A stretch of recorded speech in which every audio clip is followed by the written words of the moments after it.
बच्चों, welcome to biology bomb. मैं self Keshav Bansal. And आज हम इस वीडियो में क्या स्टडी करेंगे बच्चा? आज हम इस वीडियो में प्लांट फिजियोलॉजी के अंतर्गत डिफ्यूजन को स्टडी करेंगे। ठीक है, तो देख लेते हैं हमने स्पेसिफिकली क्या क्या स्टडी करना है इस वीडियो के अंदर। तो सबसे पहले हम बात करेंगे बच्चा डिफ्यूजन की। ठीक है, कि डिफ्यूजन होता क्या है, क्लियर। फिर हम बात करेंगे डिफ्यूजन क्यों होता है। ठीक है, फिर हम बात करेंगे रेट ऑफ डिफ्यूजन के बारे में, जो कैलकुलेट किया जाता है, जो डिटरमाइन किया जाता है फिक्स फर्स्ट लॉ से। ठीक है, फिर हम बात करेंगे टाइप्स ऑफ डिफ्यूजन की। ठीक है, सिंपल डिफ्यूजन, फैसिलिटेटेड डिफ्यूजन, उसे हम डिस्कस करेंगे। देन सबसे लास्ट में बात करेंगे कि ऐसे कौन से फैक्टर्स हैं जो रेट को इम्पैक्ट करते हैं। ठीक है, कि कौन से रेट को इंक्रीज करेंगे फैक्टर्स, जैसे टेम्परेचर, प्रेशर, ठीक है, कंसंट्रेशन ग्रेडियंट, ऐसे फैक्टर्स को स्टडी करेंगे, देखेंगे उनका डिफ्यूजन पर क्या इफेक्ट पड़ता है, उसके रेट पर। ठीक है, तो आगे वीडियो कंटिन्यू करने से पहले मैं बच्चों को इन्फॉर्म कर देना चाहता हूँ।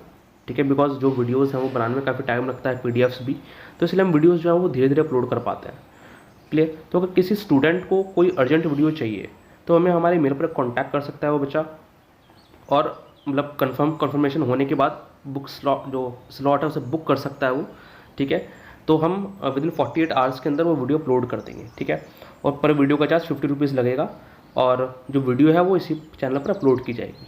क्लियर, अगर किसी बच्चे को अर्जेंट वीडियो चाहिए, बाकी जो वीडियो है विद टाइम अपलोड कर दी जाएंगी। ठीक है, बट आपको अगर स्पेशल नीड है तो आप ऐसे हमें इन्फॉर्म कर सकते हो।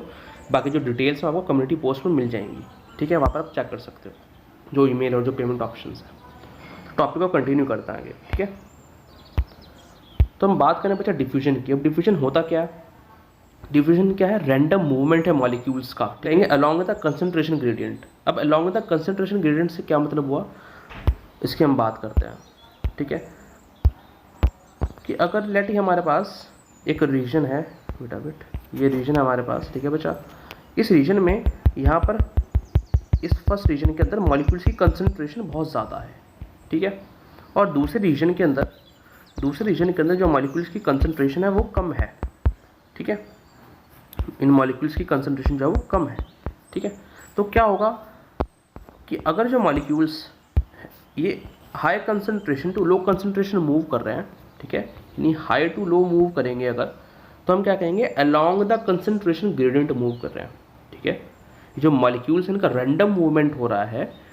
ठीक है, हम बात करेंगे रैंडम मूवमेंट से, क्योंकि अब तो हम कहेंगे कि ये तो सारे मॉलिक्यूल्स मूव कर रहे हैं। ठीक है, तो नेट मूवमेंट हो रहा है मॉलिक्यूल्स का, उसके हम अभी थोड़ी देर में बात करेंगे। ठीक है, कि कैसे जो मॉलिक्यूल्स हैं उनके रैंडम मूवमेंट से नेट मूवमेंट जनरेट होता है। क्लियर, अभी आपको ये समझना है कि मॉलिक्यूल्स रैंडमली मूव कर रहे हैं। ठीक है, और उस वजह से क्या होगा कि ये हाई कंसंट्रेशन से लो कंसंट्रेशन की तरफ जाएंगे।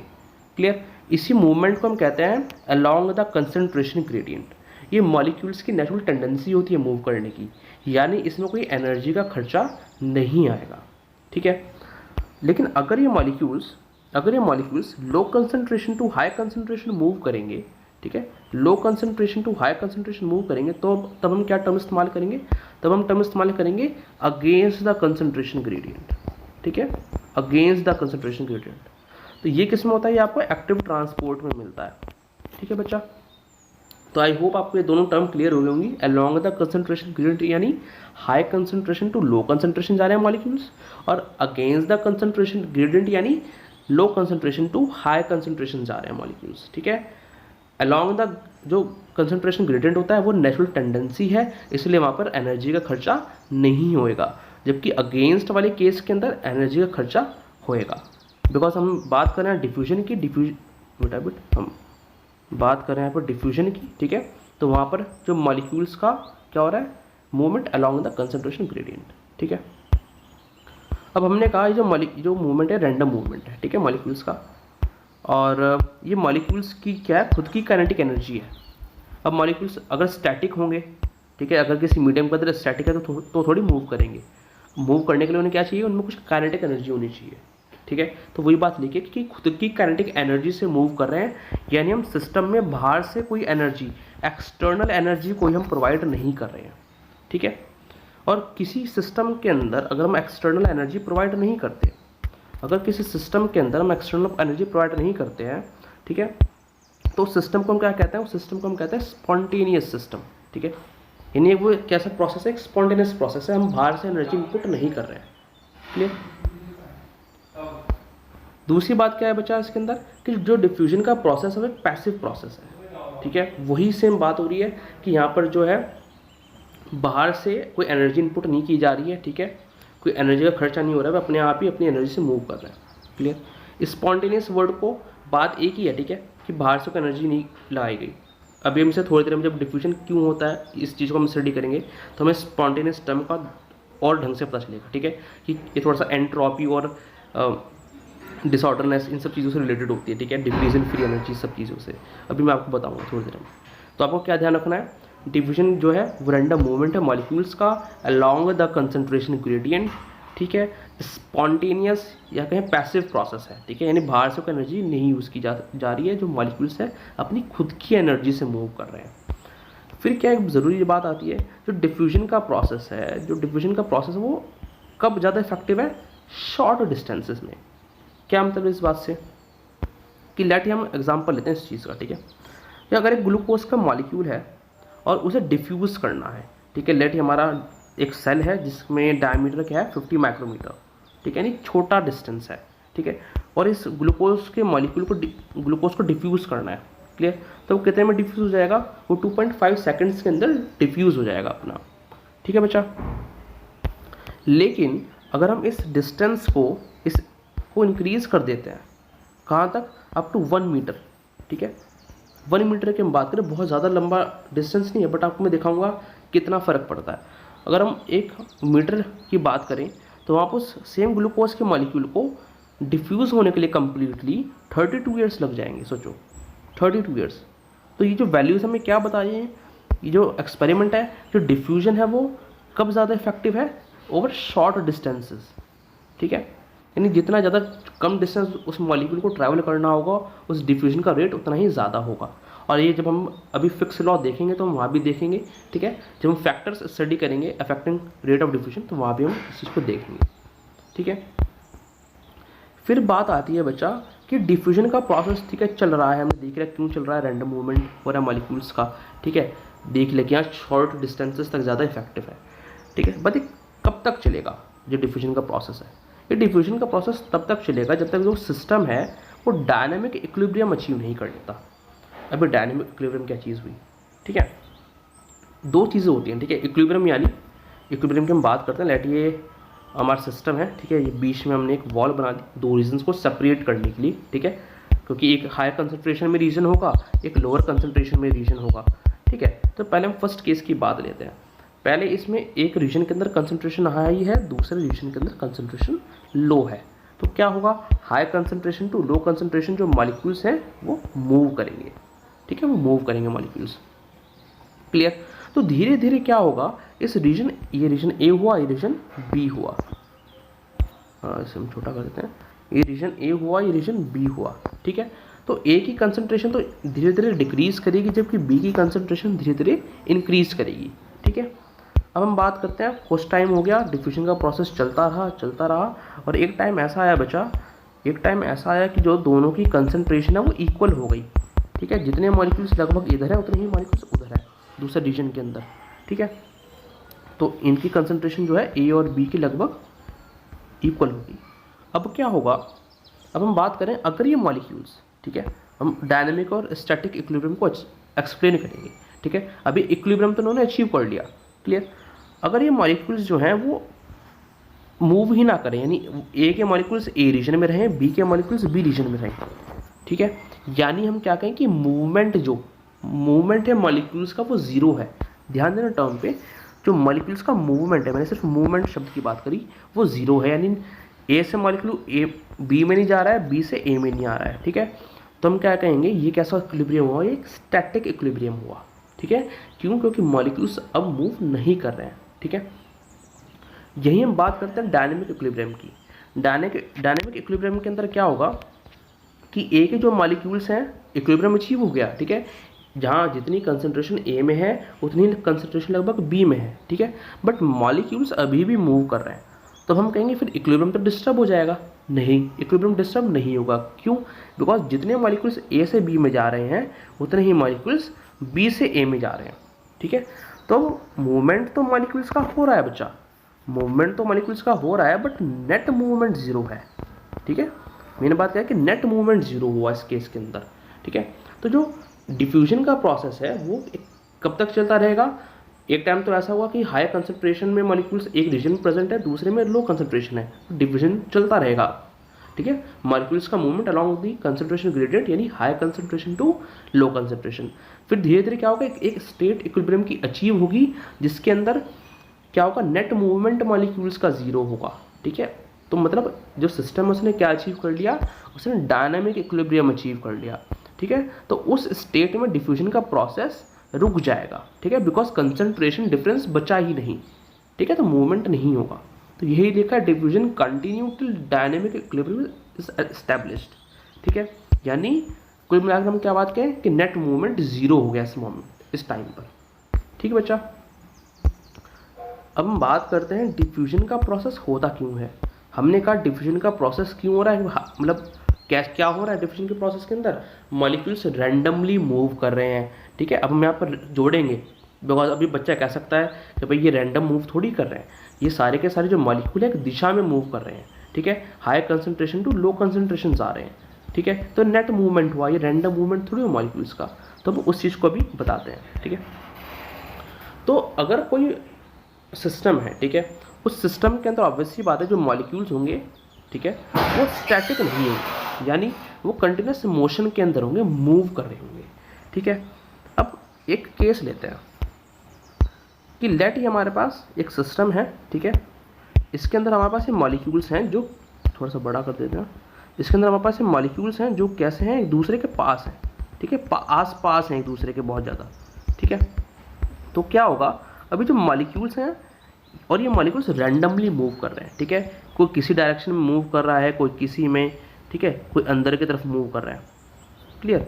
तो क्या होगा कि जब ये मॉलिक्यूल्स एक दूसरे के पास हैं, ठीक है, यानी कंसंट्रेटेड हैं, ठीक है, एक दूसरे के आसपास हैं, तो क्या होगा, अब इन जो मॉलिक्यूल्स हैं जो रैंडमली मूव कर रहे हैं एक दूसरे से कोलाइड करेंगे। क्या करेंगे बच्चा, कोलाइड करेंगे, ठीक है। कुछ मॉलिक्यूल जो बाहर की तरफ निकल जाएंगे वे तो कोलाइड नहीं कर रहे हैं, ठीक है, ये सारे रैंडमली मूव कर रहे हैं, तो कोई बाहर कोई अंदर, ठीक है। जो मॉलिक्यूल्स बाहर की तरफ निकल जाएंगे तो कोलाइड नहीं कर रहे हैं, लेकिन जो मॉलिक्यूल्स अंदर की तरफ जाने की कोशिश करेंगे कोलाइड करेंगे दूसरे से, ठीक है। कोलाइड करेंगे तो क्या होगा, जो काइनेटिक एनर्जी है वो एक्सचेंज होगी, ठीक है, यानी एक मॉलिक्यूल इधर से आ रहा है, एक मॉलिक्यूल इधर से आ रहा है, ठीक है, दोनों का टकराव हुआ तो क्या होगा, किस डायरेक्शन में जाएंगे, अपोजिट डायरेक्शन में मूव करना शुरू करेंगे, ठीक है। दोनों की काइनेटिक एनर्जी एक्सचेंज होगी और दिशा बदल जाएगी दोनों की। तो अल्टीमेटली क्या होगा, अब आप खुद सोचो, अगर आप एक भीड़ में खड़े हो बहुत ज़्यादा, ठीक है, और जब भीड़ में धक्के लगने शुरू होते हैं तो क्या होता है कि हम ये अगर भीड़ है, ठीक है, तो क्या होगा, अब बीच में धक्के लग रहे हैं भीड़ के, ठीक है, बीच में भीड़ के धक्के लग रहे हैं, तो क्या होगा, हम कैसे होंगे, हम इस ग्रुप के बाहर जो है बाहर जाना शुरू हो जाते हैं, ठीक है। हम इस जो ग्रुप के है वो बाहर पुश होते हैं, ठीक है। क्यों, बिकॉज अंदर धक्के लग रहे हैं, बाहर पुश क्यों हो गए, क्योंकि बाहर धक्के नहीं लग रहे, अंदर कंसंट्रेट ज़्यादा था सॉल्यूशन, ठीक है, अंदर जो भीड़ वो ज़्यादा थी। तो यही सिंपल केस यहाँ पर है, ठीक है। जो रैंडम मूवमेंट हो रहा है मॉलिक्यूल्स का, रैंडम मूवमेंट है, ठीक है, कुछ बाहर जा रहे हैं कुछ अंदर जा रहे हैं, जो अंदर जा रहे थे उनके टकराव हो रहे हैं, टकराव होने के बाद वे भी कहाँ जा रहे हैं, वे भी बाहर आ रहे हैं, ठीक है, वे भी बाहर आ रहे हैं। तो यानी क्या होगा, धीरे धीरे ये जो मॉलिक्यूल्स हैं जो पहले कंसंट्रेटेड थे, दिखाता हूँ मैं आपको, जो ये पहले मॉलिक्यूल्स जो थे वो कंसंट्रेटेड थे, अब धीरे धीरे क्या होगा बच्चा, ये इवनली डिस्ट्रीब्यूट हो जाएंगे। अब हमें पता है क्यों इवनली डिस्ट्रीब्यूट हो रहे हैं, ठीक है, क्यों, क्योंकि अंदर जो था, अंदर भीड़ ज़्यादा थी। इसे हम कैसे एक्सप्लेन कर सकते हैं, और अच्छा इसे हम एक्सप्लेन कर सकते हैं through second law of thermodynamics, ठीक है। अभी जो मैंने आपको लेमन भाषा में बताया, इसे हम साइंटिफिक भाषा में देखते हैं, ठीक है। ये जो इवन डिस्ट्रीब्यूशन हो रहा है, अब आपको समझ में आ गया क्यों पहले अंदर कंसंट्रेटेड था, ठीक है, आसपास थे, फिर बाद में इवनली डिस्ट्रीब्यूट हो गए, ठीक है। ये हमने पढ़ा लेमन भाषा में। अब हम बात करते हैं साइंटिफिक टर्म्स में कैसे हो रहा है इवन डिस्ट्रीब्यूशन, ठीक है। अब क्या हुआ, सेकंड लॉ ऑफ थर्मोडायनामिक्स क्या कहता है कि अगर कोई प्रोसेस स्पॉन्टेनियस है, ठीक है, जो कि डिफ्यूजन एक स्पॉन्टेनियस प्रोसेस है, हमें पता है, ठीक है, क्योंकि हम बाहर से एनर्जी इनपुट नहीं दे रहे उसके अंदर, तो वो एक स्पॉन्टेनियस प्रोसेस है। तो वो जो प्रोसेस है वो किस डायरेक्शन में जाएगा, इंक्रीजिंग इन एंट्रोपी, ठीक है। इन टर्म्स से परेशान मत होना, ठीक है, आपको जरूरी नहीं कि एंट्रोपी समझनी हो, ठीक है। अभी आप चलते चलो, सुनते चलो, ठीक है। तो वो जो स्पॉन्टेनियस प्रोसेस है वो किस डायरेक्शन में मूव करेगा, इंक्रीज इन एंट्रोपी, यानी उस प्रोसेस में एंट्रोपी इंक्रीज होती जा रही है, यानी डिसऑर्डरनेस बढ़ती जा रही है। ठीक है, तो आप कह सकते हो कि जब ये आसपास थे तो ऑर्डर में थे, ठीक है, अब ये डिसऑर्डर सिस्टम की इंक्रीज हो गई। ठीक है, और हम बेहतर कैसे कह सकते हैं कि अगर एंट्रोपी इंक्रीज हो रही है, मैं कहूँ डिसऑर्डरनेस इंक्रीज हो रही है, मतलब उस सिस्टम की फ्री एनर्जी डिक्रीज हो रही है। ठीक है, एनर्जी डिक्रीज हो रही है, मतलब अगर एक स्पॉन्टेनियस प्रोसेस है लेट जो डिफ्यूजन है, यानी इस सिस्टम की नेचुरल टेंडेंसी क्या होगी, हाई एनर्जी स्टेट से लो एनर्जी स्टेट में जाने की। अब हम समझ पा रहे हैं। ठीक है, इस स्टेट के अंदर ये हाई एनर्जी स्टेट में था, जो पहली स्टेट थी इसकी। क्यों हाई एनर्जी स्टेट में क्यों है, बिकॉज अंदर, क्योंकि जब सिस्टम कंसंट्रेटेड है, ठीक है, तो कोलिजन्स ज़्यादा हो रहे हैं, ठीक, काइनेटिक एनर्जी एक्सचेंज हो रही है। क्लियर, जैसे जैसे बाहर की तरफ पुश हुए, जैसे जैसे डिफ्यूज होना शुरू हुए, अब जब ये एक दूसरे से टकरा नहीं रहे हैं तो धीरे धीरे सिस्टम की काइनेटिक एनर्जी डिक्रीज हो रही है। क्लियर, तो इसलिए अगर जो मॉलिक्यूल्स है हाई कंसंट्रेशन के अंदर है, ठीक है, वो धीरे धीरे किसकी तरफ मूव करना शुरू करेंगे, लो कंसंट्रेशन की तरफ मूव करना शुरू करेंगे। क्लियर, और ये मूवमेंट कैसा था, रैंडम मूवमेंट था। ये रैंडम मूवमेंट था, मैं आपको दिखाता हूँ, ये रैंडम मूवमेंट था। ठीक है, रैंडम मूवमेंट था मॉलिक्यूल्स का, लेकिन जब ये कोलाइड कर रहे हैं, इस कोलाइड करने से जो मैंने आपको एक्सप्लेन किया, ठीक है, ये किस में कन्वर्ट हो गया, नेट मूवमेंट के अंदर। क्लियर, क्योंकि अंदर तो वो रह ही नहीं सकते मॉलिक्यूल्स, तो वो भले ही रैंडमली मूव कर रहे हैं, लेकिन सारे के सारे हाई कंसंट्रेशन से लो कंसंट्रेशन की तरफ पुश आउट हो जाएंगे। क्यों, बिकॉज वो एक स्पॉन्टेनियस प्रोसेस है, तो हाई एनर्जी स्टेट से लो एनर्जी स्टेट में जाना ही पड़ेगा according to second law of thermodynamics. ठीक है, तो बाकी लेमन टर्म में मैंने आपको एक्सप्लेन भी कर दिया क्यों वे बाहर की तरफ जाएंगे। तो यही रीजन है कि डिफ्यूजन होता है। अब हम ये चीज़ पूछी नहीं जाती इतनी कि डिफ्यूजन क्यों होता है, बट हमें पता होनी चाहिए। ठीक है, कि एक सिर्फ फैक्चुअल डाटा नहीं है कि अलॉन्ग द कंसंट्रेशन ग्रेडियंट ही क्यों हो रहा है, अब हमें पता है क्यों हो रहा है। ठीक है, according to second law of thermodynamics. ठीक बच्चा, अब हम बात करते हैं कि ये जो डिफ्यूजन है इसका कुछ रेट होगा इस प्रोसेस का। ठीक है, कितने टाइम के अंदर कितने मॉलिक्यूल्स जो हैं वो मूव कर रहे हैं। तो ये हम किस लॉ से पता करते हैं, ये हम फिक्स के फर्स्ट लॉ से पता करते हैं। ठीक है, जो गिवन है यहाँ पर J = -d।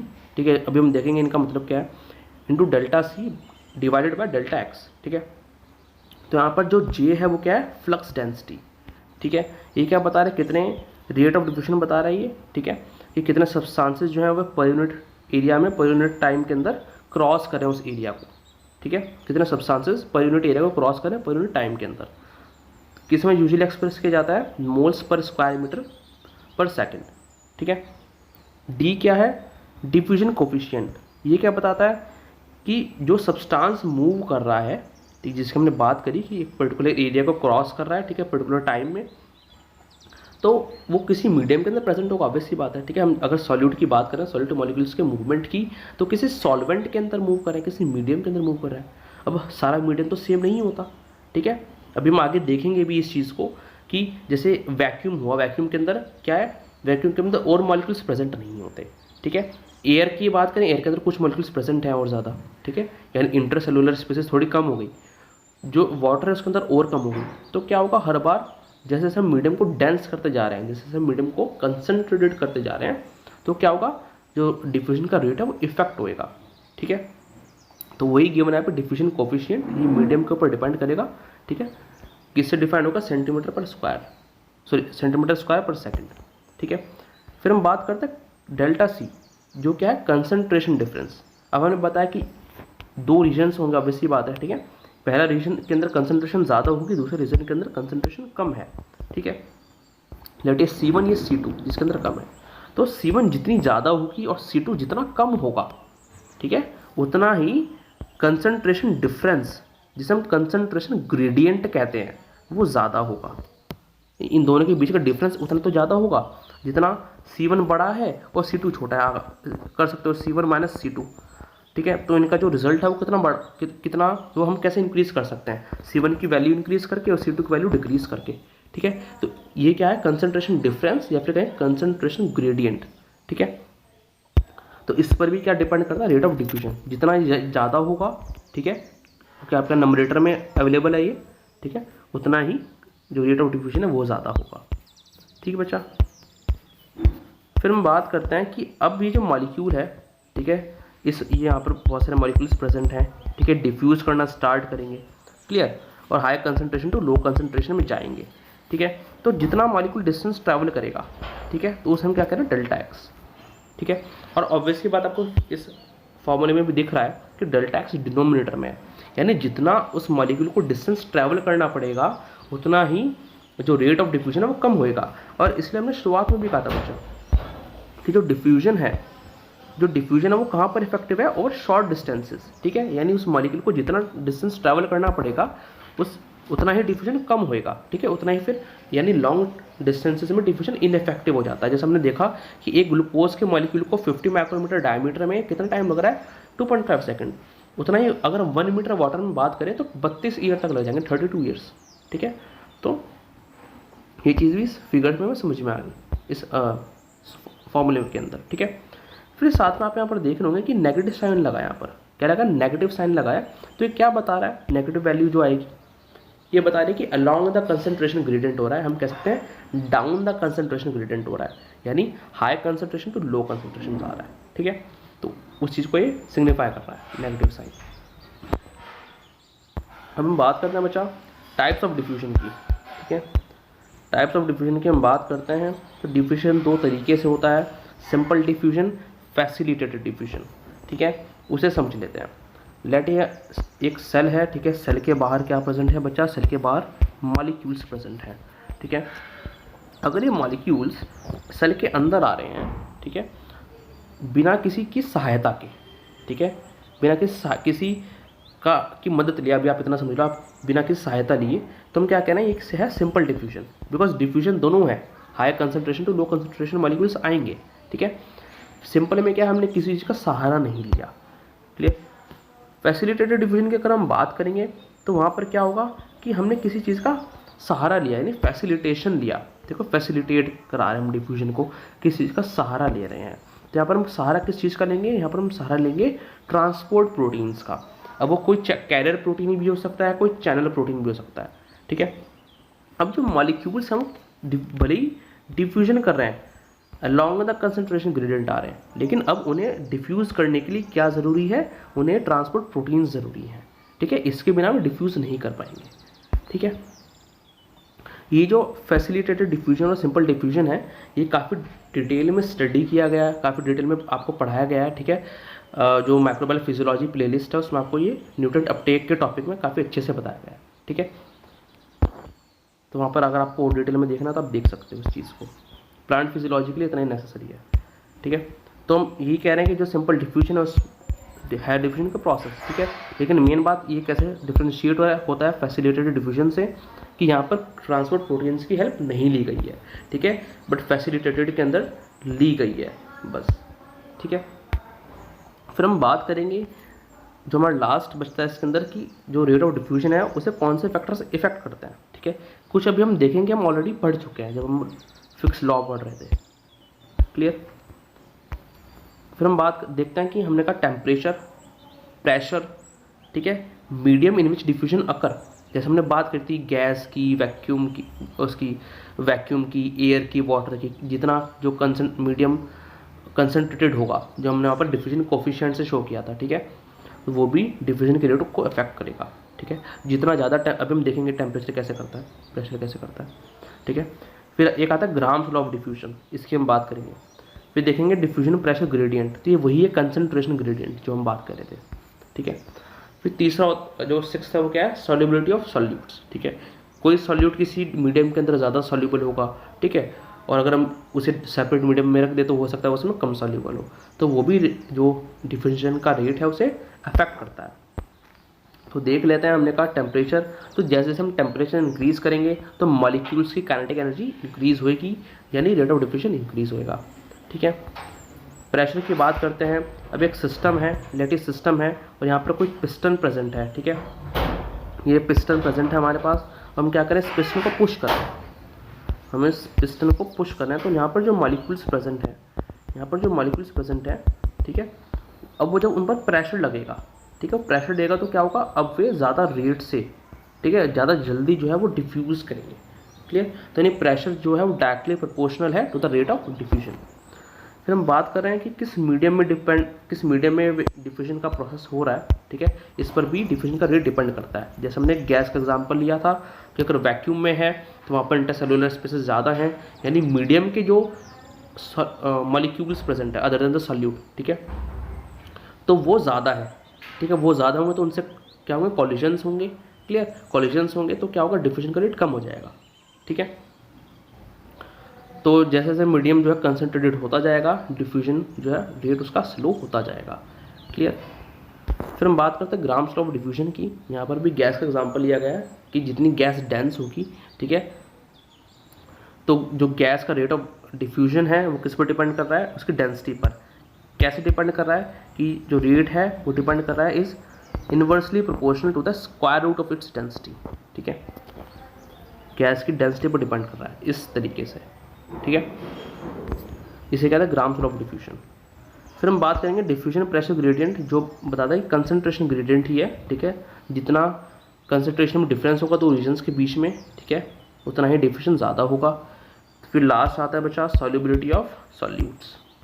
इसमें क्या कह रहा है कि जितनी ज़्यादा सॉल्युबिलिटी होगी किसी मॉलिक्यूल की सॉल्वेंट के अंदर, उतने उसका रेट ऑफ डिफ्यूजन ज़्यादा होगा, ठीक है। तो ये किस पर डिपेंड करता है, सॉल्यूट के नेचर पर और सॉल्वेंट के नेचर पे, ठीक है, कि किस में प्रेजेंट है वो। तो हमारा जो टॉपिक है वो हो गया, जो हमने सब स्टडी किया है, ठीक है, सब पढ़ा, उसकी जल्दी से एक समरी ले लेते हैं बच्चा। तो हम देखते हैं कि डिफ्यूजन जो है क्या है, डिफ्यूजन क्या है, random movement of molecules along the concentration gradient, यानी high concentration to low concentration, spontaneous passive process है, कोई एनर्जी का खर्चा नहीं आ रहा है, ठीक है। जो डिफ्यूजन होगा वो कैसे इफेक्टिव है, ओवर शॉर्ट डिस्टेंसेस, ठीक है। फिर हमने बात करी कब तक ये कंटिन्यू होगा, जब तक डायनामिक इक्विलिब्रियम अचीव नहीं हो जाता, ठीक है, यानी नेट मूवमेंट जीरो नहीं हो जाता, क्लियर। फिर हमने देखा डिफ्यूजन होता क्यों है, तो ये किसने बताया, ये सेकंड लॉ ऑफ थर्मोडायनामिक्स ने बताया, ठीक है, कि कैसे जो रैंडम मूवमेंट है हमने देखा, बिकॉज हमने कहा रैंडम मूवमेंट है मॉलिक्यूल्स का, ठीक है, हमने देखा कि रैंडम मूवमेंट से क्या होगा, कैसे नेट मूवमेंट जनरेट होगा, ठीक है, बिकॉज कुछ मॉलिक्यूल्स तो ठीक है वो बाहर की तरफ निकल गए, ठीक है, कुछ मॉलिक्यूल्स जो रैंडमली अंदर की तरफ मूव कर रहे हैं वो अल्टीमेटली बाहर की तरफ पुश डाउन होंगे, क्यों, बिकॉज अंदर जो है वो एनर्जी ज़्यादा है और एक स्पॉन्टेनियस प्रोसेस हाई एनर्जी से लो एनर्जी स्टेट की तरफ मूव करता है, ठीक है। ये किसके अकॉर्डिंग कहा गया है, सेकंड लॉ ऑफ थर्मोडायनामिक्स के अकॉर्डिंग कहा गया है, क्लियर। फिर हमने देखा कि टाइप्स ऑफ डिफ्यूजन की बात करी। सिंपल डिफ्यूजन यानी कोई भी ट्रांसपोर्ट प्रोटीन की मदद नहीं ली गई है, जो कि फैसिलिटेटेड डिफ्यूजन के अंदर ली गई है, ठीक है। तो हमने बात करी रेट ऑफ डिफ्यूजन की, तो rate of diffusion Fick's law से बताया गया है, ठीक है। हमने देखा कि flux density equals to negative sign के बता रहे कि डाउन द कंसंट्रेशन ग्रेडियंट जा रहा है, ठीक है। डी इज डिफ्यूजन कोफिशिएंट, जो बता रहे कि मीडियम कितना कंसंट्रेटेड है उस पर डिपेंड करता है। Delta C is concentration gradient, उस पर डिपेंड करता है। And delta X is distance कितना ट्रैवल किया, और हमें पता है डिस्टेंस जितना ज़्यादा होगा उतना रेट ऑफ डिफ्यूजन कम होगा, इसलिए डिस्टेंस डिनोमिनेटर में प्रेजेंट है, ठीक है बच्चा। फिर हमने देखा कौन से फैक्टर्स इसे अफेक्ट कर रहे हैं, तो टेम्परेचर इंक्रीज करने पर रेट ऑफ डिफ्यूजन इंक्रीज होगा, प्रेशर इंक्रीज करने पर इंक्रीज होगा, ठीक है, और कंसंट्रेशन ग्रेडियंट जितनी इंक्रीज होगी तब भी रेट ऑफ डिफ्यूजन इंक्रीज करेगा। स्लो कैसे हो रहा है कि अगर मीडियम कंसंट्रेटेड है तो डिफ्यूजन स्लो होएगा, ठीक है। अगर उस गैस की डेंसिटी ज़्यादा है, जो ग्राम्स लॉ ऑफ डिफ्यूजन ने बताया, ठीक है, तो डिफ्यूजन का रेट स्लो हो जाएगा, ठीक है, square root of its density हो गया। और अगर कोई जो सॉल्यूट मॉलिक्यूल्स है किसी सॉल्वेंट में उसकी सॉल्युबिलिटी कम है, ठीक है, ए में कम है बी में ज़्यादा है, ठीक है, तो बी में रेट ऑफ डिफ्यूजन ज़्यादा होगा इन कंपेरिजन टू ए, ठीक है। तो हमारा जो डिफ्यूजन का टॉपिक है वो कंप्लीट हुआ। अगर आपको वीडियो अच्छा लगा वीडियो को लाइक करें, चैनल को सब्सक्राइब करें, एंड जो भी सारे वीडियोस हैं उन्हें शेयर करें ताकि और की भी हेल्प हो सके। एंड प्लीज़ डोनेट करें 10 रुपीज़ पर मंथ, इससे आपकी लाइफ में, मेरी लाइफ में एंड इस वर्ल्ड में डिफरेंस क्रिएट होगा। And I will be more motivated कि मैं आपको नोबल सर्विस प्रोवाइड कर सकूँ, better books and tag back कर सकूँ। So thank you from Balaji bomb, see you next time, take care.